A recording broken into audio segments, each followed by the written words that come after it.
No litoral centro de Portugal, localizam-se várias zonas úmidas de elevado interesse comunitário.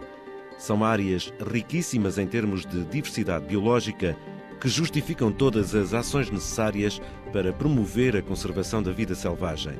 Estas zonas úmidas possuem uma grande sensibilidade e produtividade natural e incluem estuários, pauís, sapais, cursos de água e lagoas.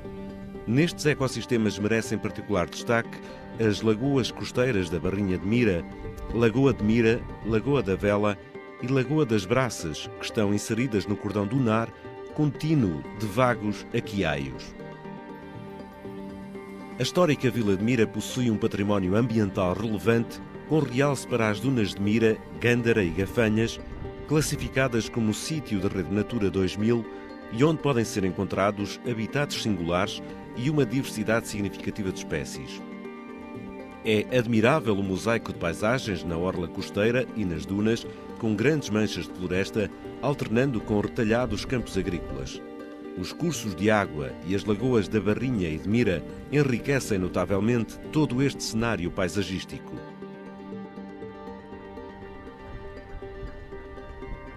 A Lagoa da Barrinha de Mira situa-se na proximidade da Praia de Mira.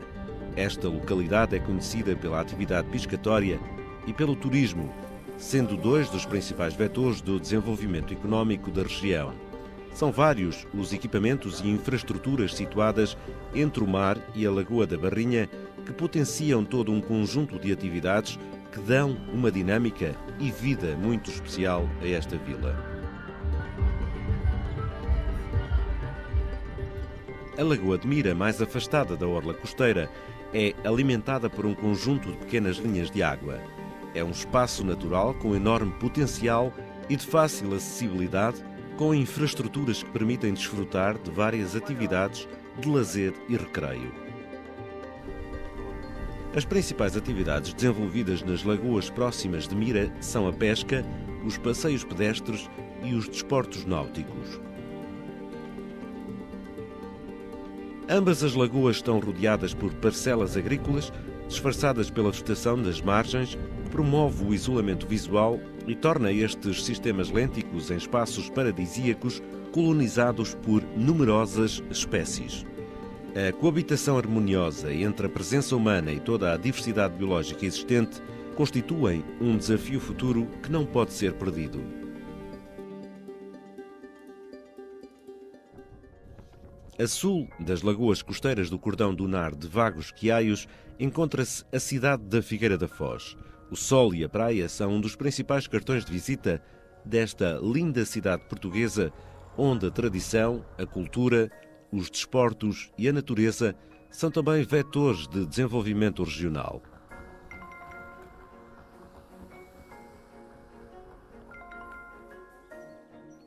A Lagoa da Vela localiza-se no concelho da Figueira da Foz e está circundada pelo Pinhal de Quiaios e por campos verdejantes. É a maior lagoa costeira do litoral centro. Toda a área florestal envolvente cria um cenário único onde o silêncio é salpicado por sons típicos da natureza, com especial destaque para o canto das aves.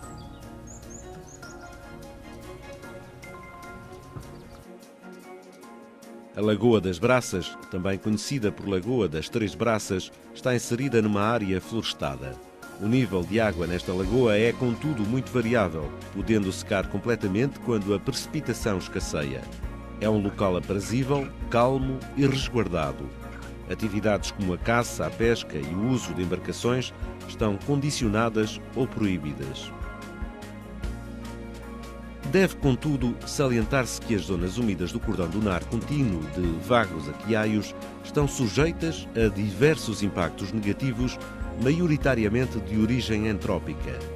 Entre as pressões mais significativas estão referenciadas a erosão das margens, o assoreamento do leito, a atividade agrícola, a poluição da água, o uso balnear e, muito especialmente, a introdução de espécies exóticas.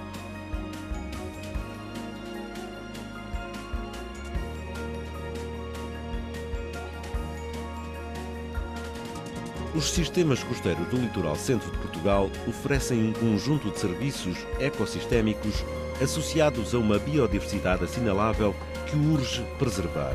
As comunidades animais e vegetais que vivem nestes ecossistemas de grande complexidade natural e funcional dependem de muitos fatores, como a profundidade das lagoas, a morfologia das margens, o teor em sais dissolvidos, o estado trófico das massas hídricas, a variabilidade estacional e as fontes de abastecimento de água doce e salgada. Estes ecossistemas costeiros são especialmente vulneráveis às perturbações naturais e antropogénicas. De facto, as crescentes intervenções no leito e nas margens e áreas envolventes têm conduzido a fenómenos de eutrofização e salinização da água. Paralelamente, a introdução de espécies exóticas tem contribuído para o desaparecimento de várias espécies autóctones. A integridade ecológica destas lagoas depende da sustentabilidade ambiental de toda a área envolvente e está intimamente relacionada com a intensidade das pressões naturais e antrópicas. Nesta medida, o conhecimento da estrutura e funcionamento destes ecossistemas aquáticos e a monitorização contínua são fundamentais para a planificação das medidas mais adequadas à preservação ou reabilitação destes sistemas lênticos. As metodologias de avaliação ambiental permitem identificar bioindicadores de referência que respondem a fatores de stress. Entre os bioindicadores de referência estão as comunidades de macroinvertebrados bentónicos que têm sido amplamente utilizadas para avaliar a qualidade biológica de ecossistemas aquáticos. Nestes sistemas costeiros estão referenciados diversas espécies de larvas e adultos de insetos, crustáceos, vermes e moluscos.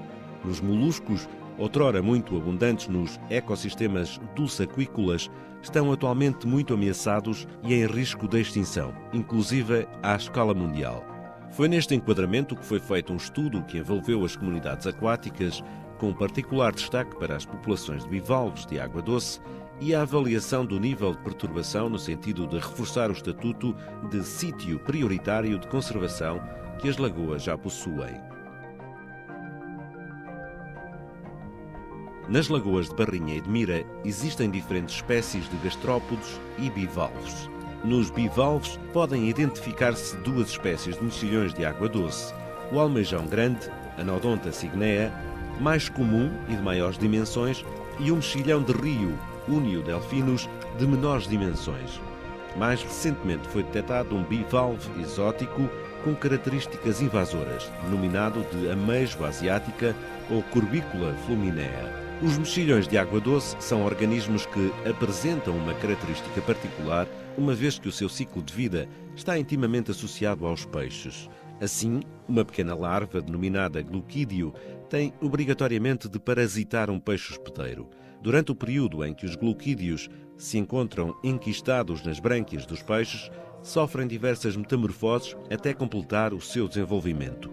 Posteriormente, libertam-se do peixe e transformam-se em mexilhões juvenis de vida livre, com aspecto muito semelhante ao adulto.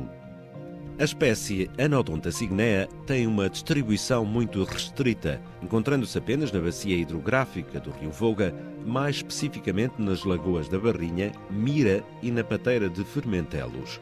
A espécie Unio delphinus tem uma distribuição mais generalizada em Portugal, podendo ser encontrada em diversos habitats, com predominância nos troços médios e finais de diversos rios.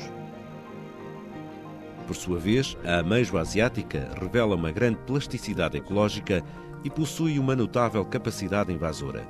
Atualmente é uma das mais importantes pragas a nível mundial, muito à custa da ação do homem, que facilita a sua dispersão pelos sistemas aquáticos. Importa referir que os bivalves desempenham uma função vital nos ecossistemas aquáticos, uma vez que são organismos filtradores que retiram o alimento da coluna de água e contribuem para a depuração da mesma. Muitas espécies são frequentemente encontradas em agregações densas e filtram grandes quantidades de algas, bactérias e partículas orgânicas e inorgânicas. Entre os principais fatores de ameaça que têm conduzido à regressão e ao desaparecimento de muitas populações de bivalves autóctonos de água doce, incluem-se a poluição, a construção de barragens, o desaparecimento dos peixes hospedeiros e a introdução de espécies exóticas. As consequências deste declínio vão para além da perda de espécies per si, uma vez que estes organismos são responsáveis por funções únicas nos ecossistemas aquáticos. Neste sentido, o declínio das populações de bivalves, originalmente densas, pode ter múltiplas implicações nos ecossistemas. Os peixes representam a maior classe em número de espécies conhecidas entre os vertebrados.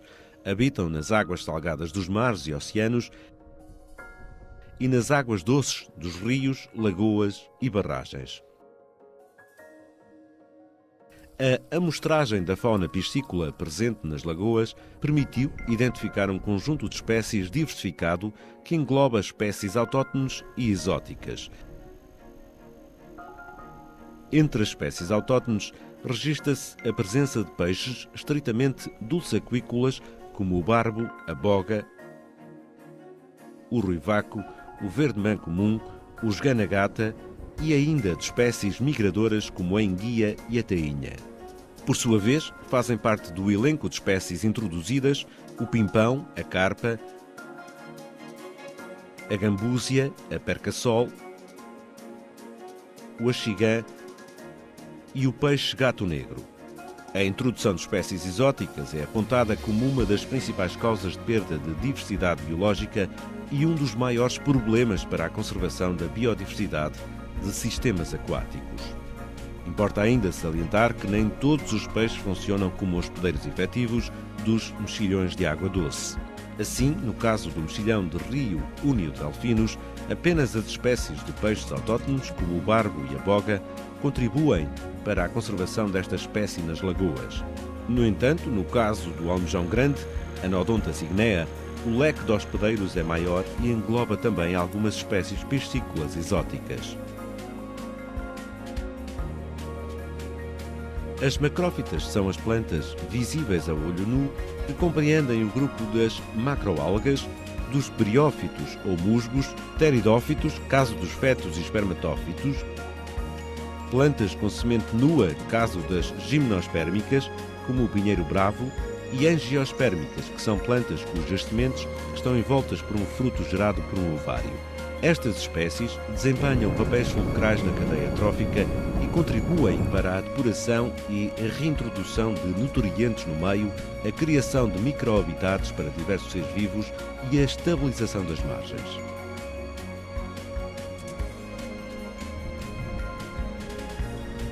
A região estudada apresenta formações dunares de lagoas de água doce a escassos quilómetros da linha de costa. A flora aqui presente tem características singulares. No entanto, nas formações dunares ocorrem não só plantas endémicas, como também plantas exóticas, que correspondem atualmente a 12% dos taxones encontrados. Nas dunas e matas salienta-se uma espécie arbórea invasora, a mimosa acácia longifolia, com densidades e coberturas muito elevadas, formando por vezes extensos bosques pouco diversos. Nas lagoas é comum aparecerem a erva pinheirinha e o jacinto de água.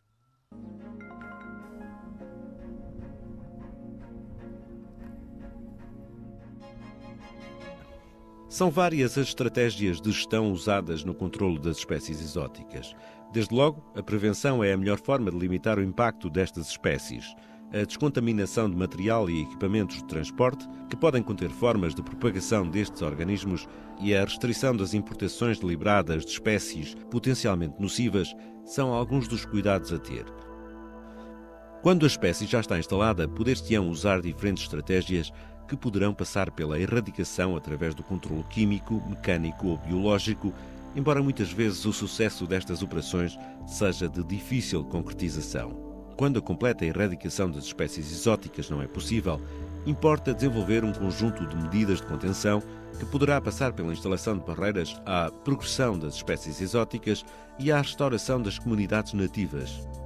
Trata-se de uma estratégia importante de forma a minimizar as hipóteses de uma área ser reinvadida. Finalmente, a sensibilização e a educação ambiental são fundamentais no sentido de alertar as populações locais e os visitantes para a preservação destes ecossistemas lagunares. Algumas medidas simples que devem ser utilizadas pela comunidade local, de forma a prevenir e evitar a invasão das espécies exóticas, passam por ensinar a identificar as espécies invasoras de modo a evitar a introdução de novas espécies, por mais inofensivas que possam parecer, e participação e organização de ações de controlo de espécies exóticas. Estes ecossistemas aquáticos e áreas marginais do cordão dunar contínuo de vagos aqueios proporcionam um agradável cenário paisagístico que merece ser explorado. Fica aqui o convite e parte à descoberta do património natural e da biodiversidade destas belas zonas úmidas.